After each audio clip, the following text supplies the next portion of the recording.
So this is the again the book Blindspot, and I kind of subtitled the presentation as with that watch out, because I want with those two very simple words to convey the idea, my idea, that this is something that is really important for all of us. That this is something that we carry with us ever since we were born into this world, and even, or maybe because of that, we are unaware of those things, but they are there. They are inside of us, and we need to really.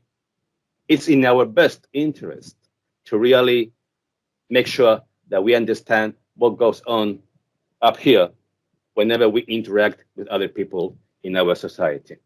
Bye. So, why this book? I always like to ask de una manera clásica que dicen de los gallegos.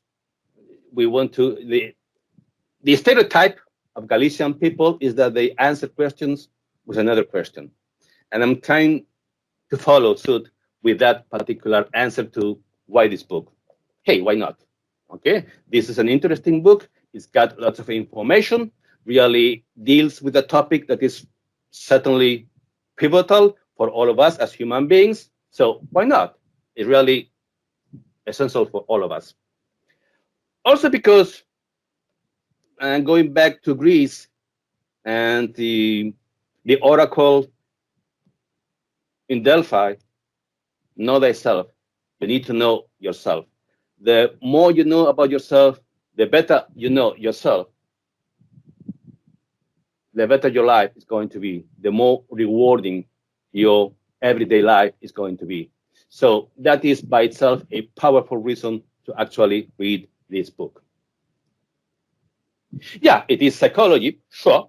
Yes, it does deal with stereotypes from the point of view of psychology. And yes, certainly psychology is not my area of expertise, but certainly as a psychological perspective, it does also touch on some other aspects of our life that are far more in tune to what we do at the university, to what we teach, because it does deal with communication, it does affect businesses, it does relate to business communication, to ethics, to leadership.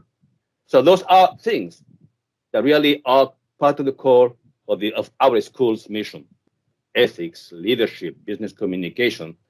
Again, one other powerful reason why this book is important, why this book we should really read through.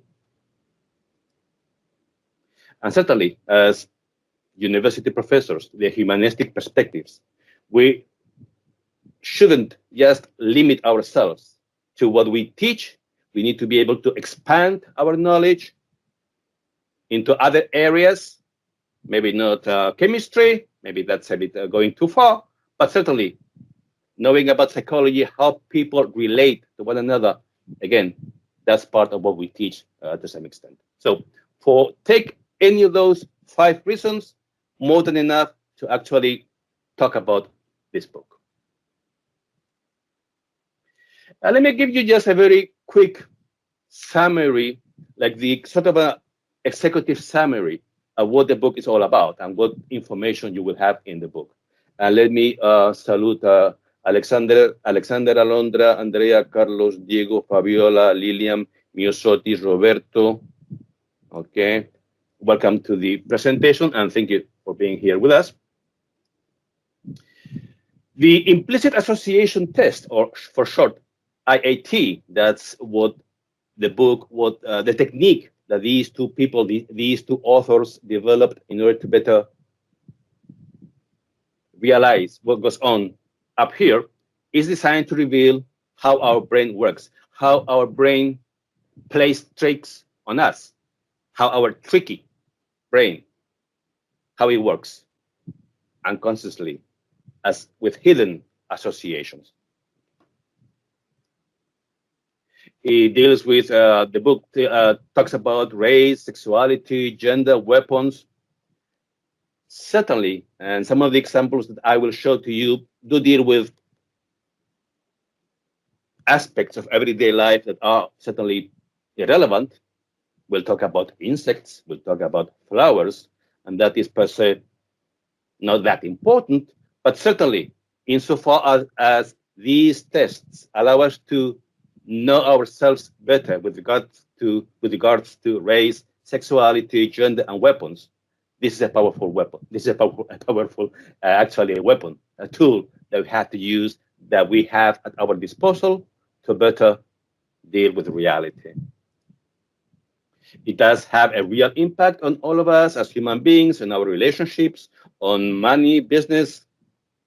So again, it's not just trifle things, but things that are really important, pivotal in our days, in our lives. Okay. It is certainly a tool, a very helpful tool, maybe, and that's one of the most common criticism. To what extent is it trustworthy? We'll talk about that later on into the presentation.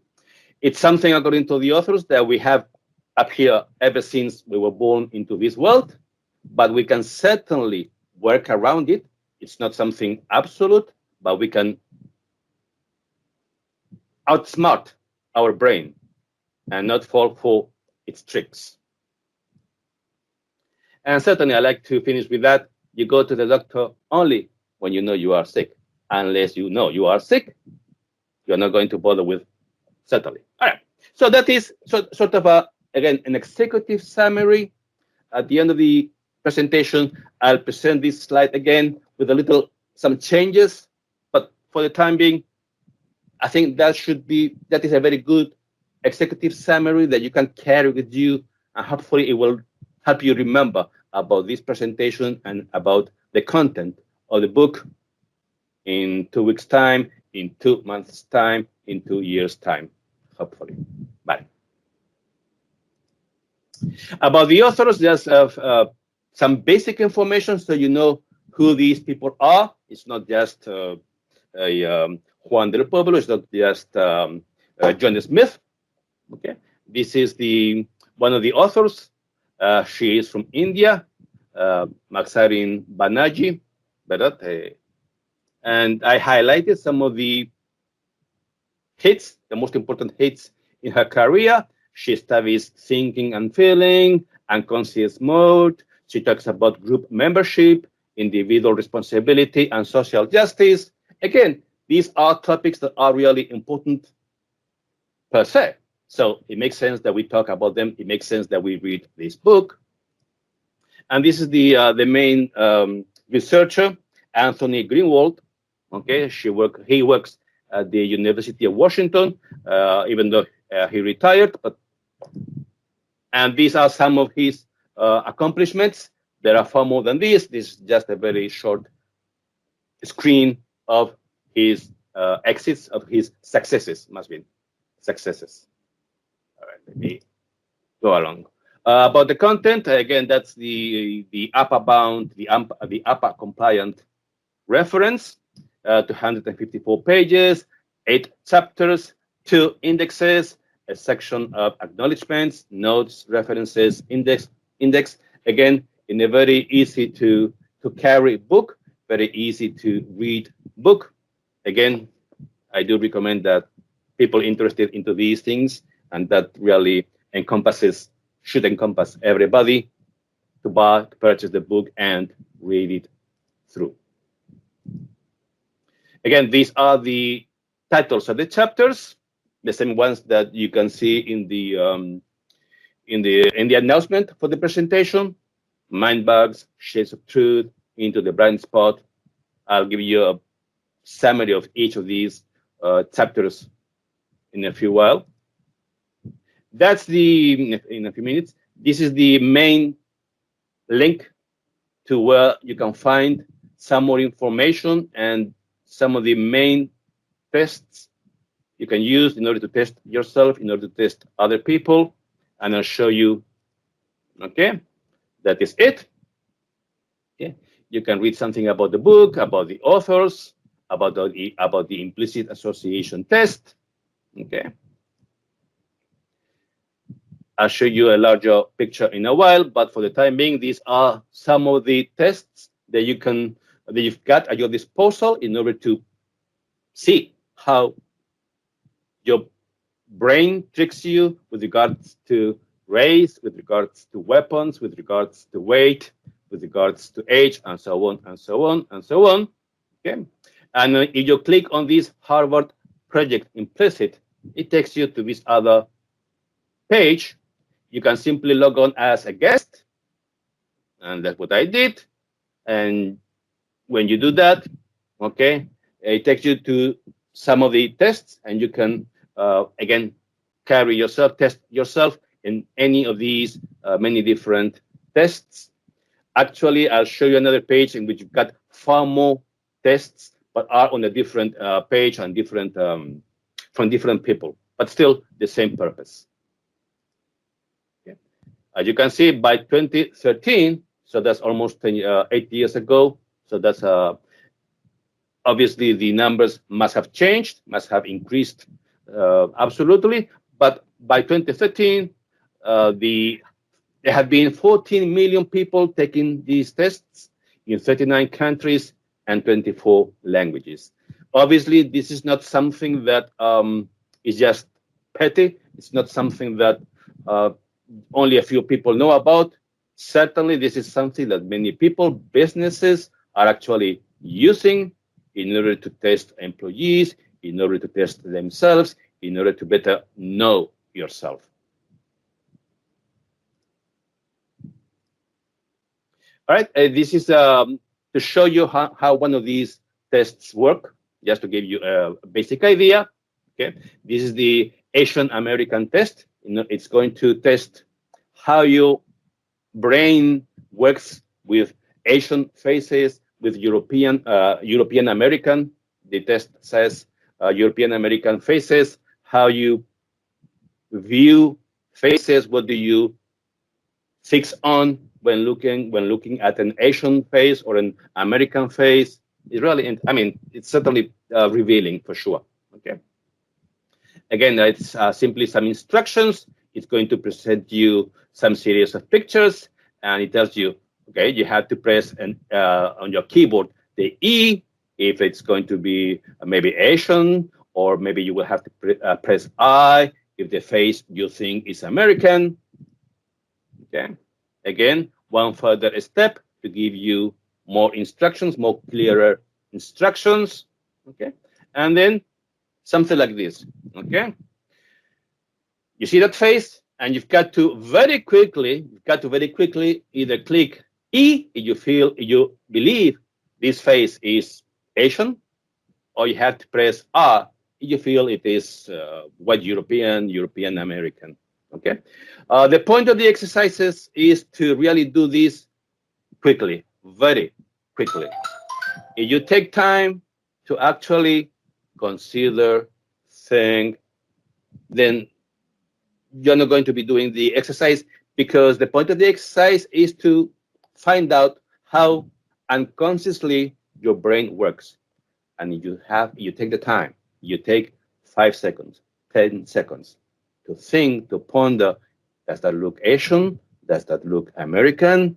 Then it's not an automatic reaction, it's a reflective reaction. Okay, and therefore that really kills the purpose of the exercise. So you need to press very quickly. Okay. That's the other page. This is in Harvard. Okay, it's very similar but different exercises. Again, this is very I present you this page because again the purpose to some extent is the same. So you've got, as you can see, you've got plentiful of different tests. Again, the idea is so you can test yourself, so you can see how your brain reacts depending on what is projected on the screen. All right. Let me show you this first video because we're talking about the brain, and I want to present this video so you can have a much definite, good way of how the brain works. It's only about 3 minutes and 33 seconds, but it does give you a very good idea of how the brain works. This video is in Spanish. That's the address. It doesn't look very clear here, but that's taken of YouTube. And let me tell you, you're supposed to be able to hear the video. You do not hear the video clearly, let me know, but you should be able to. You do. See.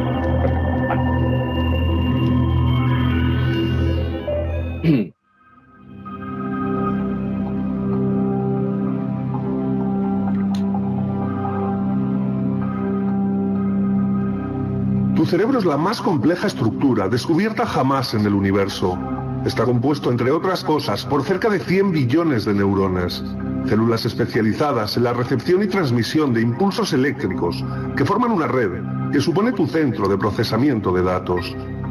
Es un órgano costoso energéticamente, consume tanta energía como toda tu musculatura en estado de reposo, aun pesando 20 veces menos.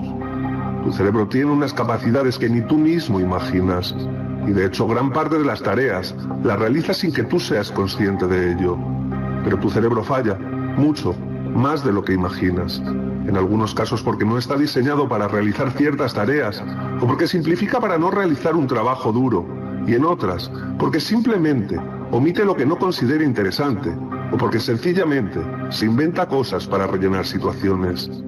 ¿No lo crees? Adelante. Acompáñame, verás lo poco fiable, que en ocasiones es tu cerebro. Por más que te cueste creerlo, ambos coches son exactamente del mismo color y tono, pero a tu cerebro le gustan los contrastes y cambia colores y tonalidades para diferenciarlos mejor del fondo. Da igual cuánto te esfuerces, que te alejes o te acerques o que guiñes los ojos, tu cerebro te va a seguir mintiendo. Quitemos el fondo.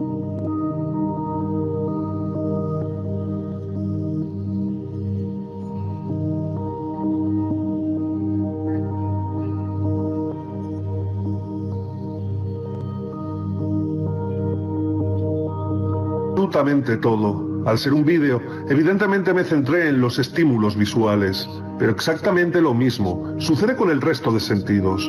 Nuestro cerebro interpreta y hace lo que le da la gana, o sencillamente lo que es más cómodo para él. Pero no solo esto, los procesos cerebrales están llenos de errores. Nuestro cerebro está repleto de fallos, entre los que se pueden citar que, por ejemplo, está diseñado para ser pesimista, o al menos centrarse en lo que puede salir mal de lo que viene.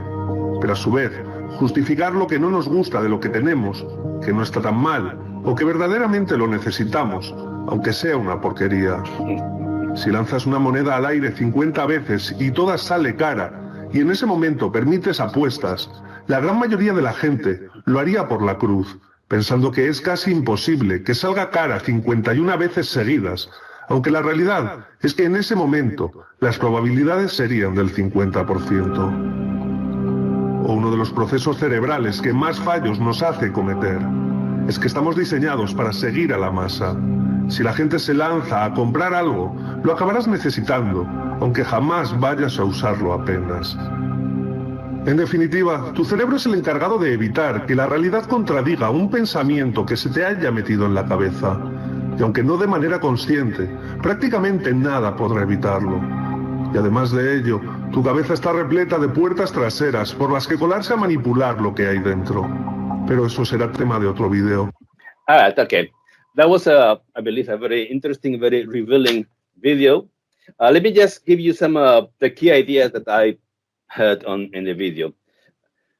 It struck me. It consumes per volume. It's the part of the body that consumes the most energy. It says that it is like it consumes as much energy as your body, even though the volume is very small. And that reminded me of The Matrix, the movie. You recall in The Matrix, the machines actually harvest human beings' bodies just to consume the energy in our bodies. So that would really struck me absolutely. It says in the video that most things that the brain does is unconscious. And in the book, it says that 80-90% of what the brain does is something that does it by itself. We are not aware of that. 80-90%, imagine that. This sentence that he used is really funny. Hace lo que le da la gana. That I found really funny. hace lo que es más cómodo. So not what is the most pertinent, the right thing, but simply the easiest. Okay, it's designed to look at the bad side of life. It sees the bottle half full, half empty, actually, rather than half full. It has even puertas traseras, so that it can do whatever it wants to do, rather than what we want to do. And he also said, the speaker said about it's designed, or it will move you to do what most people do. You try to will make you follow suit with what most people do, and that reminded me of when about a year ago we started all these lockdown because of the coronavirus. Remember that the problem there was with toilet paper, that everybody went to the store, was buying boxes and boxes and boxes of toilet paper, and you couldn't find any. It reminded me of that particular situation. In any case, the point is certainly that the brain really, even though it is the best computer we have, the best computer we know, still is really, it makes a lot of mistakes, and we therefore make a lot of mistakes. Fine. All right. Okay. This is a book that I read some time ago, and I want to show you some pages in which they better describe what goes on in the brain and why the brain does so very many things unconsciously. This is the book, Neuromarketing. I bought it some time ago when I was preparing a class on comunicación persuasiva. And in the book, they tell you that the brain is it has like 3 different layers. Okay, it has the innermost one, which is the el cerebro reptiliano. That's the most primitive, and therefore is the part of the brain that is more high-wired in order to safeguard you, in order to prevent you. We're talking about millions of years ago, to prevent you from being eaten by a lion, from being eaten by another creature. Is the most primitive, the most automatic, because we cannot think. If you see a lion rushing towards you, you don't stop 5 seconds to think, oh, there's a lion running towards me. I'll just think what he wants to do with me. No, I mean, the automatic reaction is to climb up a tree or to get on into the car and speed away as fast as you can. Right? So that is what the cerebro reptiliano does, and that is probably the part of our brain that has to do the most with how we react in life, how the brain does so very many things, 80, 90% unconsciously, without us actually being aware of what we do, what it does, what it thinks. And then there is the sistema límbico and the actual rational, the thinking part of the brain, the cerebro pensante. Again, that's a very easy description of the brain and how and why the brain works, why the brain does what it does. Okay, from a more biological point of view, but it really does come to our point. So let me tell you something, and we are going to be combining different slides as we move along. Let me tell you something more about the content per se of the book. In the preface, the author says that we judge and behave unconsciously most of the time. That's something that we just heard in the video document. Again, 80%, 90%. It's hard to believe, it's really hard to believe that 80, 90% of the things we do, of the things we say, we do it unconsciously. We don't actually think through before we actually say, before we actually do those things. It's really shocking. All right. In the first chapter, Mind Bugs, okay, it says our mind betrays our best intentions. We may want to be impartial. We may want to be unbiased towards other people, regardless of color, regardless of sex, regardless of gender, regardless of. Okay. So our mind betrays us, betrays our best intentions without our knowledge, and it looks for the easiest route, the beeline easiest route, as we shared with other people, something that the video document also repeated. And I've got here 4 different examples that you can find in the book that go along that idea. There have been different tests, and in one of those, simply by providing the subject with more information regarding whatever, simply by giving some more information, even if it is just irrelevant information, something that has nothing to do with the topic of the situation, simply because we provide more information, simply because we perceive more information, because we receive more information, the brain kicks in and tends to assume that the more information implies that is true. It remains more vivid in our mind, and it tricks us into believing more information equals must be true. Okay? Even if the information, the data, the extra data is just superfluous, is just, again, irrelevant. Still, our brain says the more information, the more true it has to be. Okay? Or must be the truer it has to be. This is also very interesting. 3 or 9 reasons why you love your partner. There was one exercise, one test, and there are 2 groups of people. And they ask one group, okay, come up with 3 reasons why you love your partner, your husband, your wife, your partner. And the other team, the other group, okay, come up with 9 reasons why, hey, that is your ideal partner. And when they came up with the results, the first team, it was very easy for them to come up with 3. So the idea was that, yes, for them, that partner was the ideal one, the wife, husband. But in the other team, they had to come up with 9. And that's far more difficult. I mean, at least numerically speaking, because that's 3 times as many as the other team. So since it was far more difficult for them to come up with 9 reasons, it triggered in their mind the idea of, maybe the partner is not such an ideal partner. Maybe.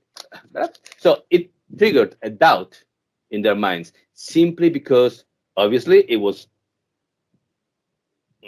maybe not obviously, but okay, it was a bit harder to come up with 9 than with 3. Okay. Just because of. Okay. There's one you must have heard, I'm sure you have heard. If somebody asks you, all right, okay, what is most common in our society? Murders or suicides? Probably most of us will say murder. Why? Simply because we hear far more in the paper, on TV, from other people. We hear far more about murder than about people committing suicide. And since we hear more about murder, as in the previous case, since there is more information, more news about people murdering somebody else, it must be because that is far more prevalent than suicide. But no, suicide is also, struck me, it's far more common than murder. But we hear more about murder, so we assume, the brain assumes it must be far more, that much more frequent, common.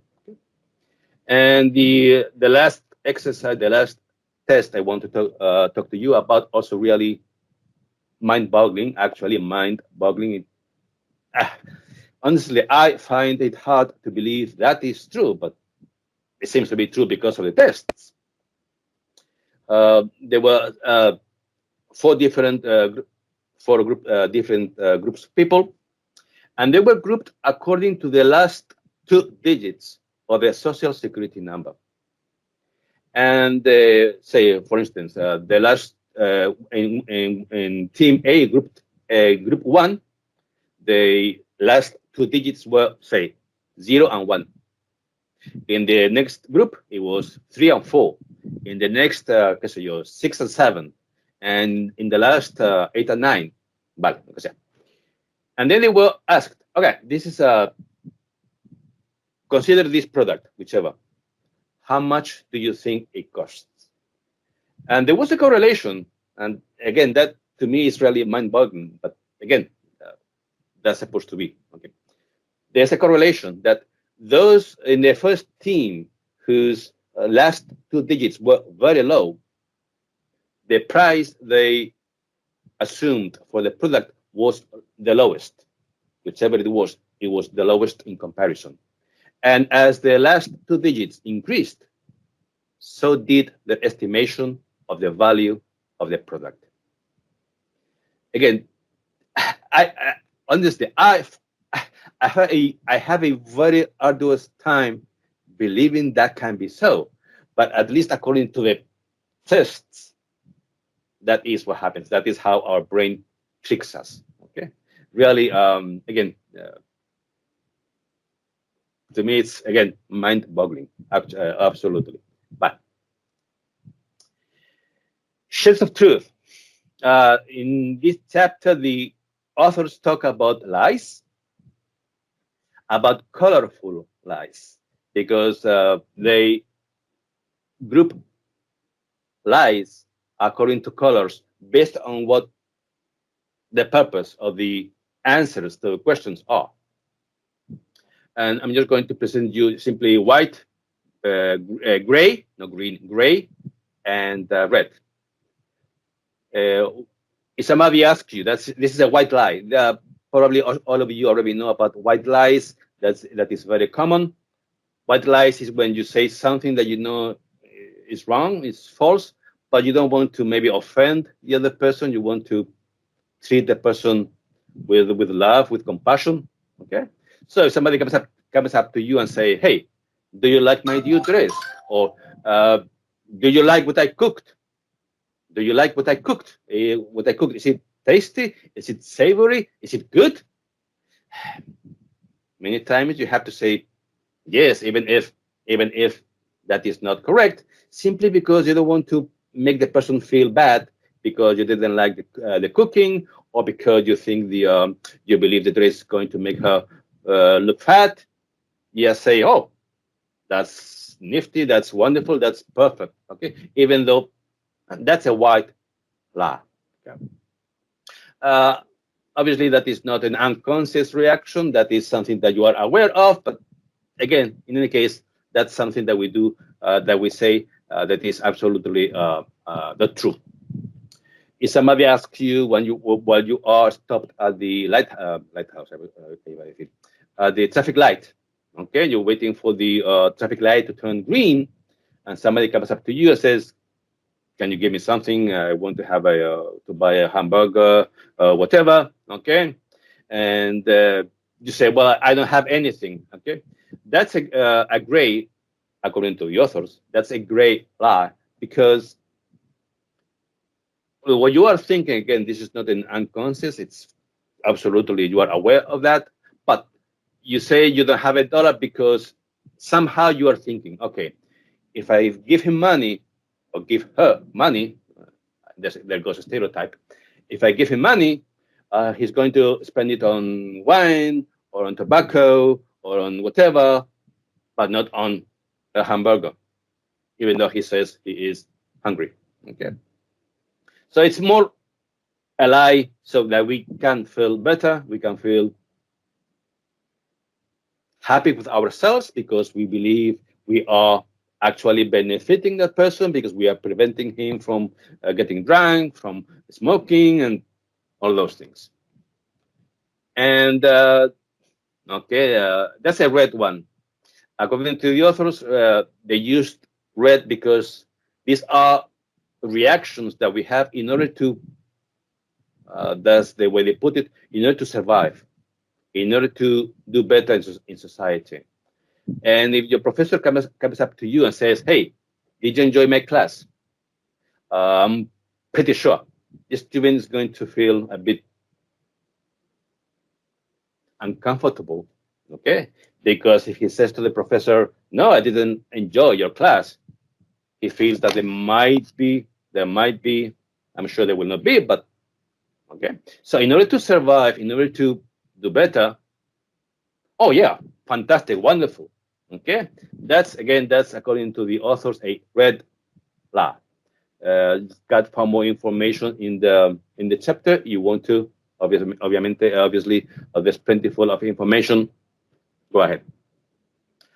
Next chapter, and again, these are very summarized summaries of the content of the chapters, but it does give you a pretty good idea, a very good reflection of what you are going to find as such in the textbook, in the book itself. Into the blind spot, they talk about earlier. We're talking 50 years, 100 years. Whenever psychologists wanted to find out about how people, our brain worked, what they did, the only tool they had at their disposal is to actually ask, hey, what do you think about that? Okay.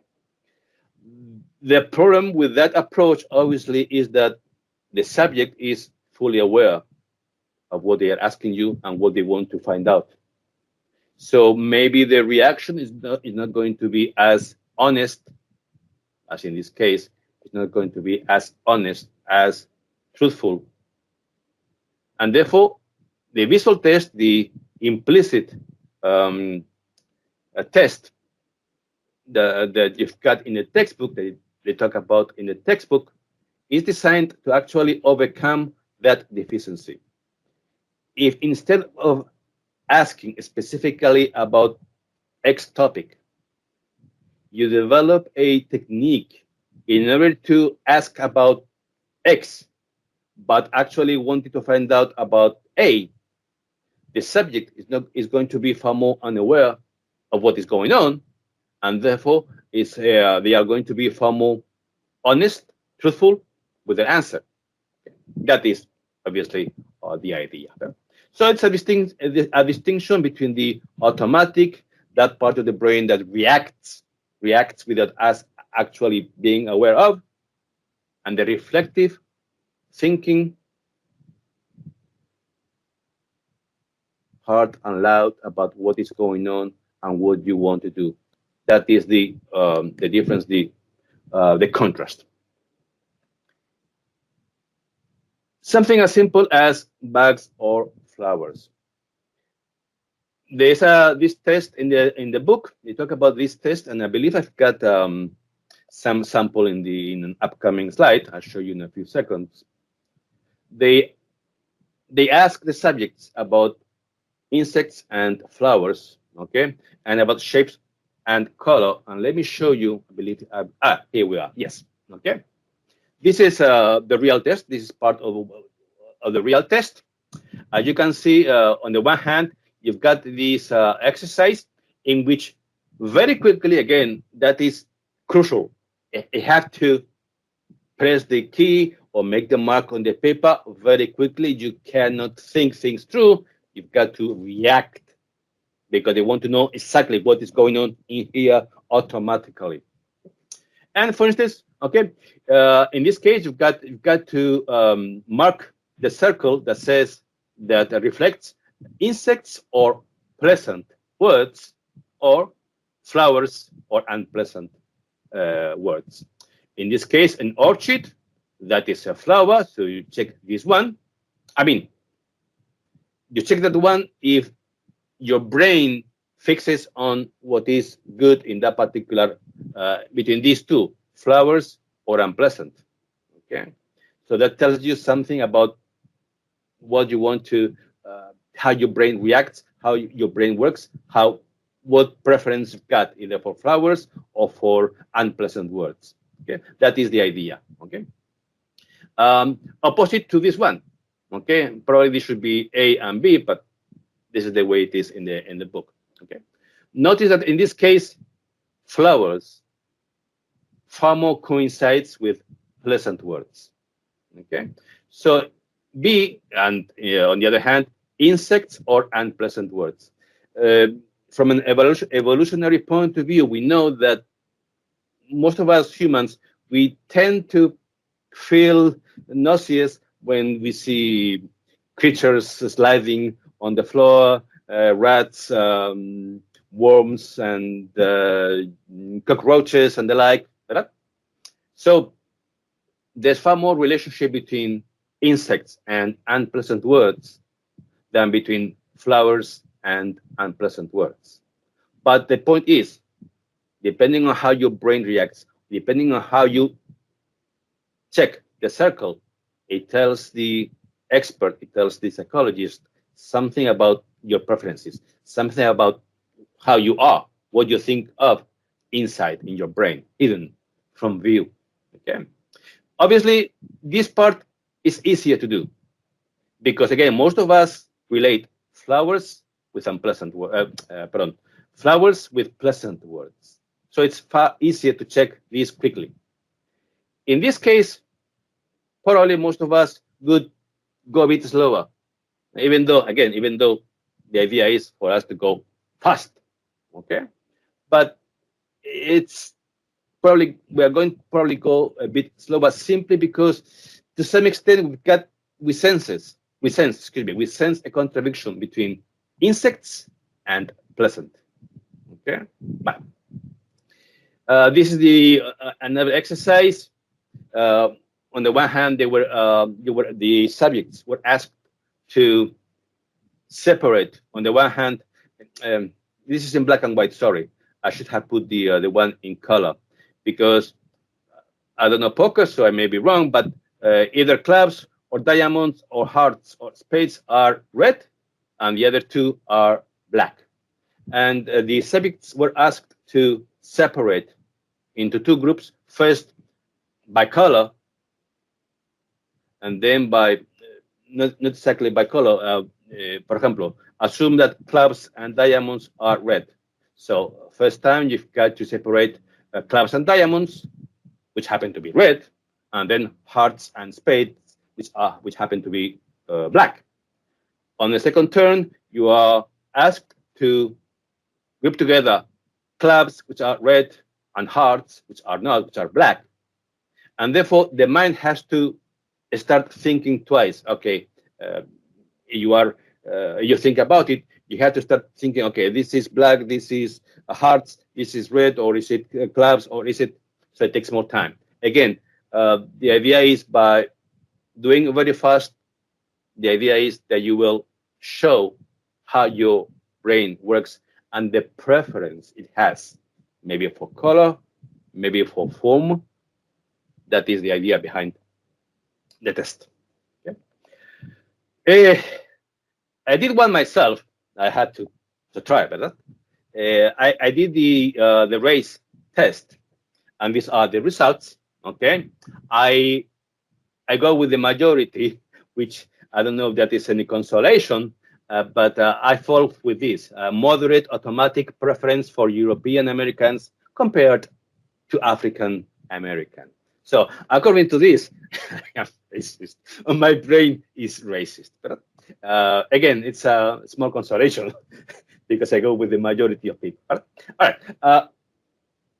Again, I had to give it a try, and I don't think I did it. Actually, I don't think I did it really well because, again, I was pretty aware of what I was being asked about, what the purpose of the exercise was. So I think maybe I cheated myself. Okay, but in any case, I had to give it a try. And again, these are the results. Again, I fall with the 27, which again is the most people according to the results so far. Bye.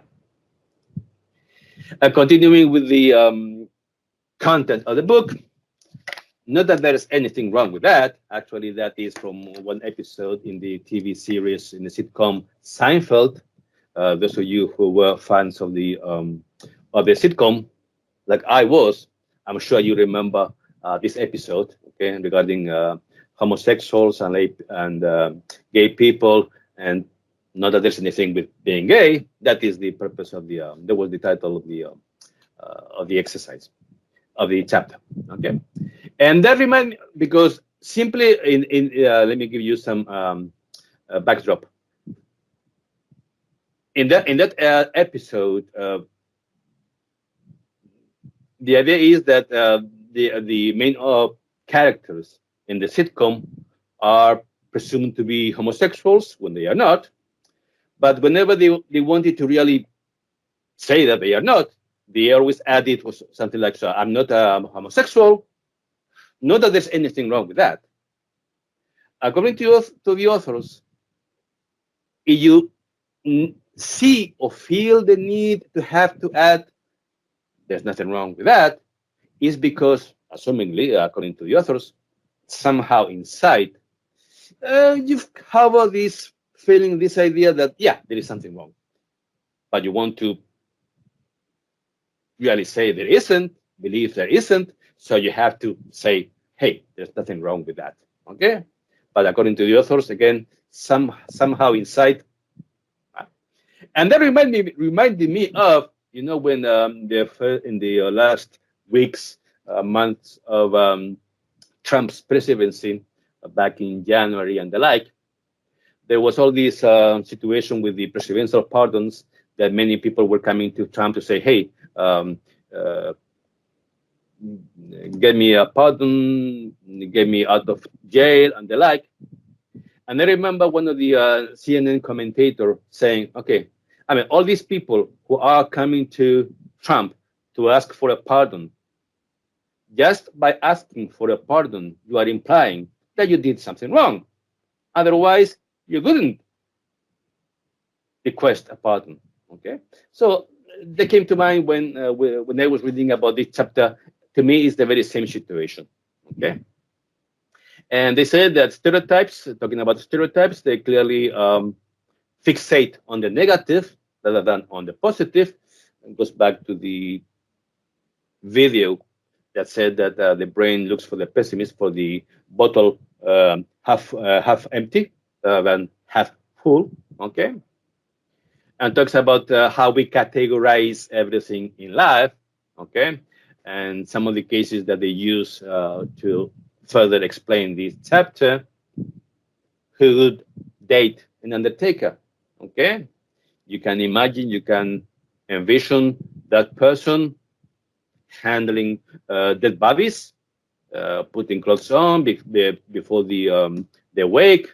Okay, so how many of us would date somebody is with cadavers, with dead bodies every single day, interring cadavers, handling dead bodies? Okay, something like taking a voyage on the Titanic. Imagine if you were to board a ship nowadays labeled called Titanic. Many people would feel a bit uncomfortable because of simply, hey, there was a Titanic and there was a very famous ship, but it sank. Okay, nothing to do with today's, but many people would feel like that. But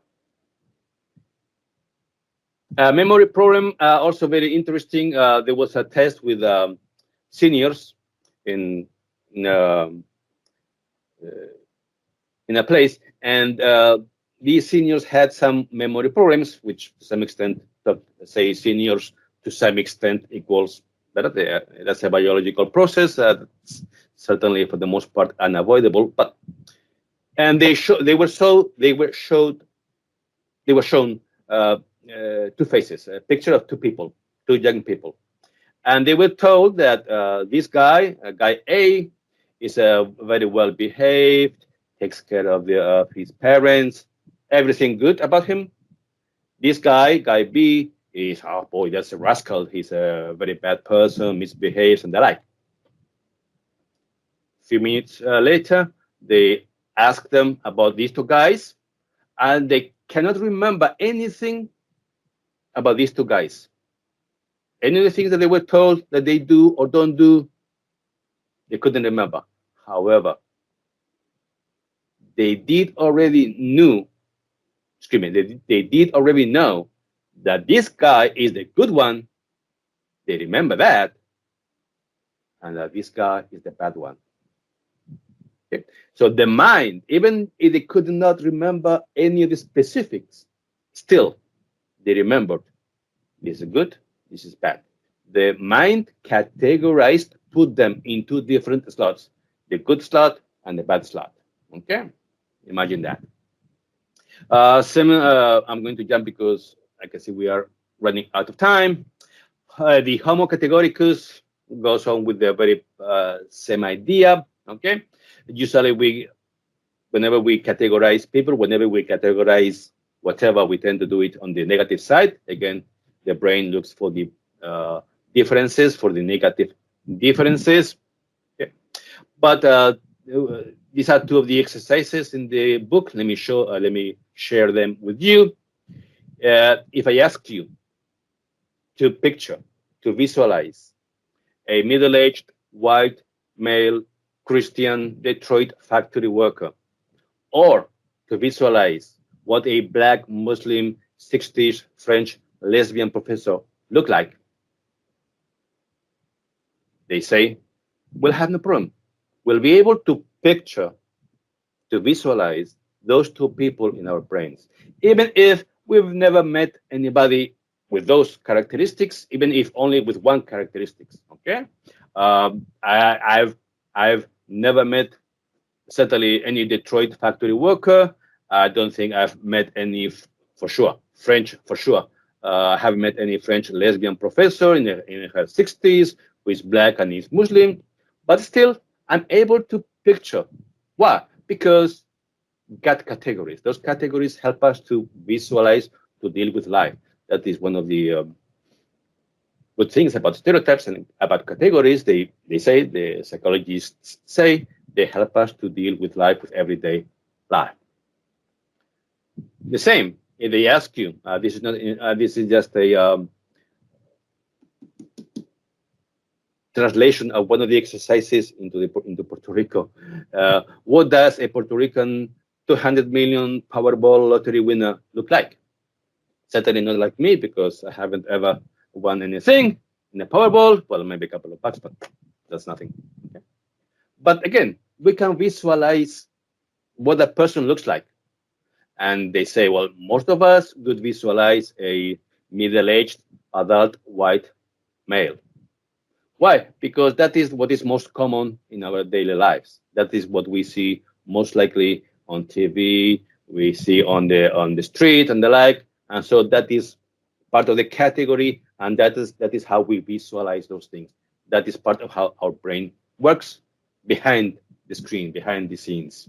Let me show you another video, 3 minutes, a minute and 1 minute and 43 seconds. Again, you're supposed to be able to hear the video. You do not, let me know, please. You might find interesting, and it comes from the human face. Okay? Human faces, when you look at one, you don't just look at the face. In 200 milliseconds, your brain begins to think about the character of the person. Is this somebody I should trust? Is this somebody I should not trust?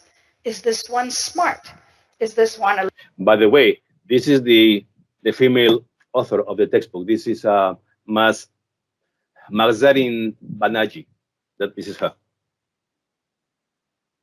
Little bit not so smart. Our brain is making these decisions based on a person's face. And of course, as you know, the problem is that the face is not an accurate indicator of what is inside the person. I mean, I just ask you for a second to maybe look at the face of Pavarotti. If you did not know that he was Pavarotti, would you let him into your home at night? I don't think so. I think most of us, if we look at people's faces, we make wrong judgments about them based on their face. So I will show you a lovely little experiment done by Alex Todorov. And he studies the human face. And what I'm going to show you in 8 seconds is that the face will change. The eyes will move out and the mouth will remain the same. And when that happens, your brain will begin to see that this man will suddenly look smarter and smarter and smarter. Okay? And then when the eyes come inward and the mouth bends a little bit, you will feel that this person is becoming dumber and dumber and dumber in front of your very eyes. And I want you to have this experience. If you're honest with yourselves, I think you will feel this. And I think it's important for us to know. So let's take a look. All right. Okay. Yes. Couple of things I want to point out out of the video. She mentioned 200 milliseconds, that we react so very quickly. In 200 milliseconds, that's nothing. Okay. That's the part of our brain, el cerebro reptiliano, that the innermost part of our brain, the most primitive, that the one that relates to our evolutionary road from ever the human beings on living beings on this planet came into being all the way through now. So very, very quickly. Again, that's what the tests also want to test. And the other thing that I want to say, because again, it's important, if you are honest with yourself, okay? Because sometimes or many times we are not, for whatever the reason. Remember what we talked about, those colorful lies, okay? Whether they are white lies or gray or red or blue or colorless. That is also part of the textbook of the chapter. So you are honest with yourself. And there are many experiments, and you can find lots of information on YouTube, videos on YouTube, tests done with even with babies with maybe 3 or 4 month, 6 month old babies, and they are shown different faces, and by the reaction they can judge whether they prefer this kind of a face or that kind of a face. There are plentiful of information. It's really, again, it's to some extent it's really saddening that our brain works that way, that we are subject to those tricks of the mind.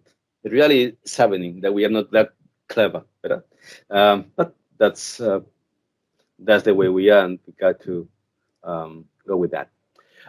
Hidden cost of stereotypes, because again, all these things do have a repercussion, do have a weight on society, on ourselves. But they do want to, the authors, they do want to point out that if you take a test and the test says that you are racist or that you are, it doesn't mean that you really are. They are very clear in making that distinction. One thing is what the test says and what the reality says.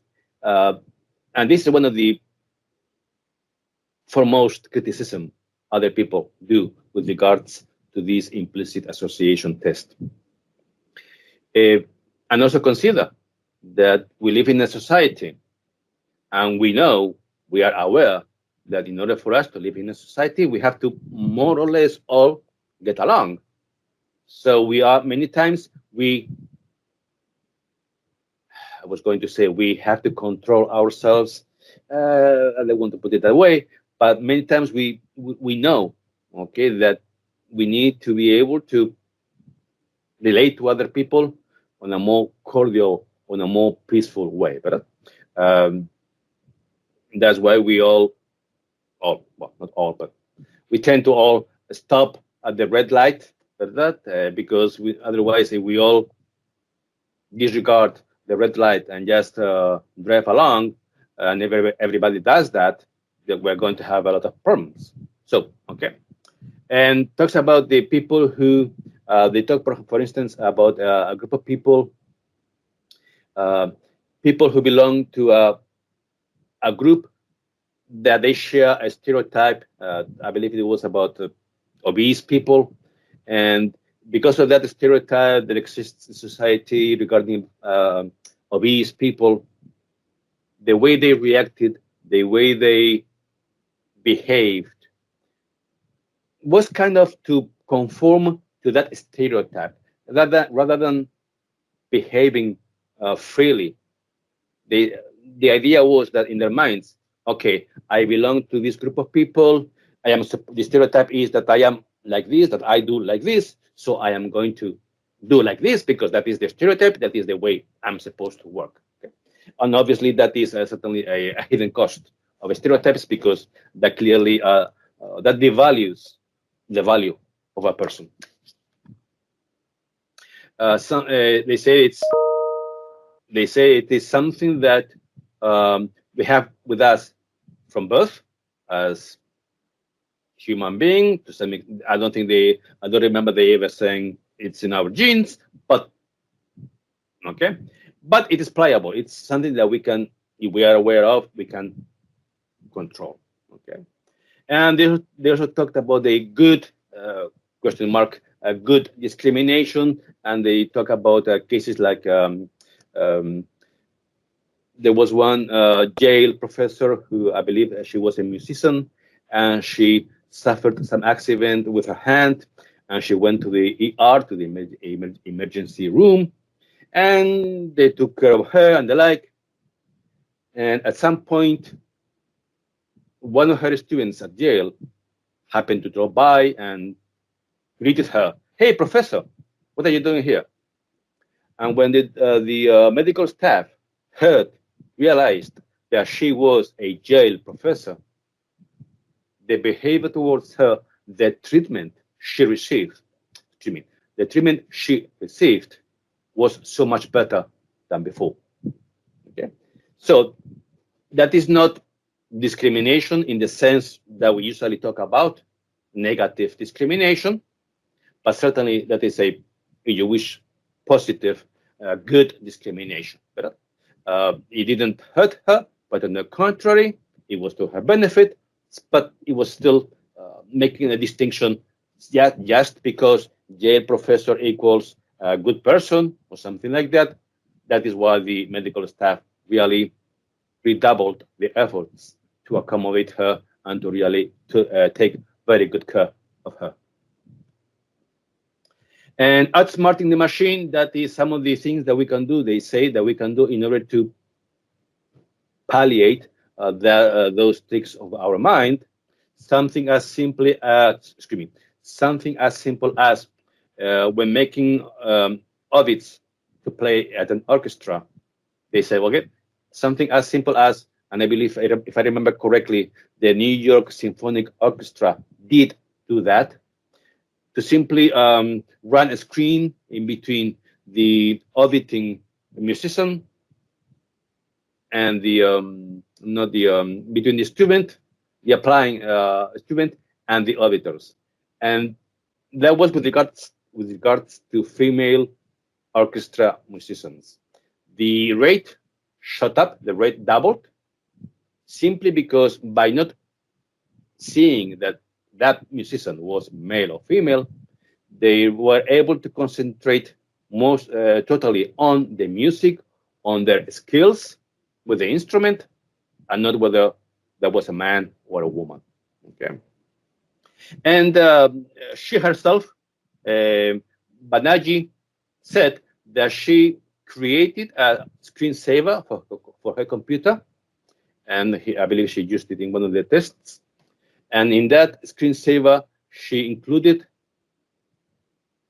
images of people which went against the stereotypes. And she says that after running those tests with those screensavers and similar tools, there was some sort of a positive reaction among people, because people were far more consciously aware of those stereotypes and of female old people who are famous and who do a lot of things and the like, and the people were able to be far less biased against one category, one group of people, with something as simple as a screensaver with the computer. Something as simple as that. Okay, let me. This is another book that I read a few months ago, and let me show you, because it's also very interesting from a genetic from a biological point of view. Talking in this book, they talk about bees, and they talk about Austrian and Italian bees. And they said, and the author says, Paul was Slavic, bueno, está in the image, that even those bees, one from Austria, the bees, and the other group from Italy, they also kind of had their own distinct dialect, that they spoke a different dialect when they wanted to point out to flowers and to nectar and the like. Okay, hablan distintos diálogos. If that happens with bees, what does it say about us? I mean, we have to follow suit. We've got to really do likewise, I guess, because we are also, maybe it is in our genes. Okay. In any case, it's again, I found this really mind-boggling, and I wanted to show it with you. Okay. Let me show you another video.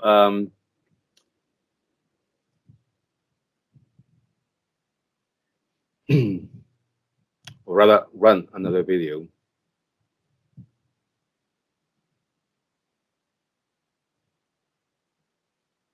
Running late. Let's start with a brain exercise. I'm going to ask you to visualize 3 scenarios. The visualization part is very important, so please close your eyes, take a deep breath, and imagine you're late to catch a flight. You rush through the airport, you make it through security, you run to the gate, you make it down the jetway, you step on the plane just as they close the door behind you, and the pilot steps out of the cockpit to say hi. You get to your destination, you go to a local restaurant, and you have the best meal of your life.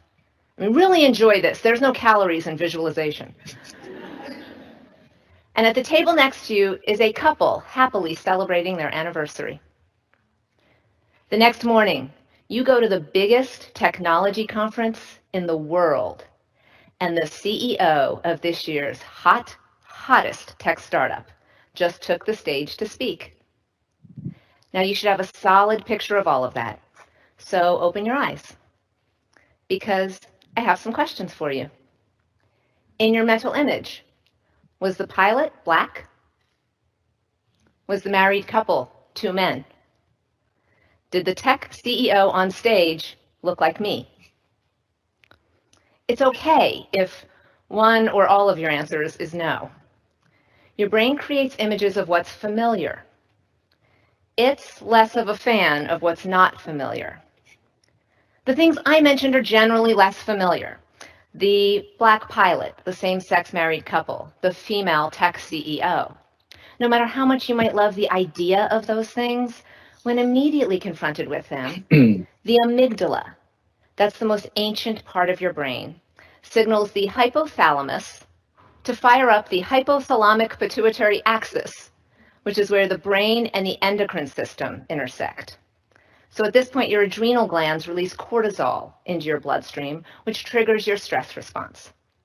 This is the physiology of stress, according to the Dartmouth Undergraduate Journal of Science, and it happens in a matter of milliseconds, long before you have the chance to consciously think, I'm so happy these 2 men have the freedom to marry who they love. As Dr. Susan Fiske explains, when it comes to unfamiliar social situations, there's ample evidence that encountering something fundamentally different from what we expect elicits a stronger activation in the amygdala than encountering something or someone we perceive as the norm. This is what kept our species alive for millions of years. This instantaneous instinctive response triggers fight or flight, which is what kept us from being eaten by saber-toothed tigers or killed by a member of a foreign tribe. But in modern society, our brains still do this. When we encounter the unexpected, our heart races slightly, our blood pressure goes up, we sweat a little, and for no discernible reason, we just feel stressed out. Really interesting. A couple of things I want to point out. She talks about the underlying categories, underlying, so it's hidden from us, but they're there. I really enjoyed that thing about no calories in visualization. That's really interesting. All right, okay. Your brain reacts long before you have the chance to think. There goes the 200 milliseconds that we heard in the previous video. Okay. We're running out of time, so let me just jump, if the system allows me to move along. I wanted to show you some of the criticisms that I found in academic papers talking about the implicit association tests. Most of the criticism goes with the idea of the validity of the instrument, because you take the test now and it says this value, and you take it tomorrow and it says a very different value, and you take it a couple of weeks from today and the value is again different. And so many of the criticism is, okay, if all the values are so different, how can we trust that they are actually judging what you say they are really measuring? Okay, there's no way to find out to be for sure. Okay, and that is a valid criticism. Okay, I'm not going to dispute it. I've got some again references. It's going to be in the recording if any of you wants to have a better look into these images. But again, this is all taken off the internet. And very quickly, this is for me. Let me just run. This is one of the most outspoken critics of the implicit association test, Jordan Peterson. Let me just very quickly. Okay, so the implicit association test in principle is this word association game. It's actually predicated, I would say, on psychoanalytic ideas, most particularly on Jungian ideas, because Jung developed the association test many, many, many years ago. But it purports to investigate whether you are unconsciously biased towards one group or against another group. Could be gender, could be ethnicity, could be race, could be attractiveness, whatever. But the problem is that when you give the same person the damn IAT twice, they don't get the same results. So there's a rule for diagnostic tests. And the rule is the reliability, test-retest reliability, has to exceed something like 0.8 or 0.9, 0.8 at least. So the Big Five does that, IQ tests do that, but there's damn few tests that pass that reliability criteria, and the IAT is only reliable, I don't remember precisely, but I think it's about 0.5, which isn't even, it's not even near close enough to be used as a diagnostic test. Plus, it's not valid. So what does that mean? Well, let's say I assess your unconscious bias and give you a diagnosis. Well, there's no evidence that it predicts your behavior. So what good is it? What good is it? Well, it's good if you want people to send you to retraining exercises so that you can have your perceptions adjusted in the direction that your organization and the state thinks is proper. And that's happening everywhere. I got letters this week already for people at CBC. It's becoming mandatory there. St. Mike's Hospital, same thing. And they've decided that all of their micro institutions within the hospital will be equitable. There'll be 50% women and 50% men at every single level of the organization, or the organization is corrupted. Okay, let me stop there because we're running out of time. It's already 11:21. The rest of the videos is even far more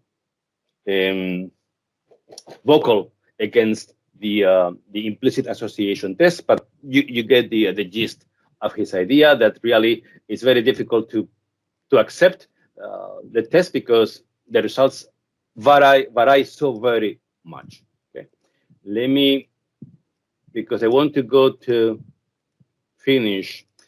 This is the executive summary that I showed you at the beginning of the presentation. Again, it's used to reveal our trickiest brain hidden associations. I want to stress out society rules, as I said a few seconds ago, because even if that is how we are hard-brained to react, we know to some extent we can take time to think things through before we react. In a test, you don't have time. You have to do it fast. But in society, many times we have time to think and take a deep breath, count up to 10, and okay, And on the road, that happens a lot, But it is a helpful tool. Don't know how trusty it is because, again, the results vary so very much. It's certainly no predictor of an actual behavior, okay? And therefore, as the guy just said, okay, so what? Then what? What's the use? And notice this quote I want to, stereotyping achieves the desirable effects of allowing us to rapidly perceive total strangers as distinctive individuals. And I bring this quote because it struck me, because stereotypes is like morphing all people in one category. There are no individualities. But according to the authors, that is precisely what stereotypes do, because it, as with the case of the male white Detroit factory worker and the French lesbian professor, but we're able to visualize one person, okay, simply by combining different categories. So, and with this, I end. In the end, the key thing from my perspective, from my point of view, is now you know. So we probably already knew that we all have hidden values, but now we know for sure. Okay, we can know for sure. The point is, what do you do? What are you going to do? How are you going to behave? Are you going to be far more aware, certainly far more aware of how your brain tricks you, how your brain makes you react? Okay. Shall we make the world a little bit better? And finally, now that you know that you are sick, go check with your doctor. And with that, people, I thank you so very much for being here with me, for bearing with me these 1 hour and 25 minutes.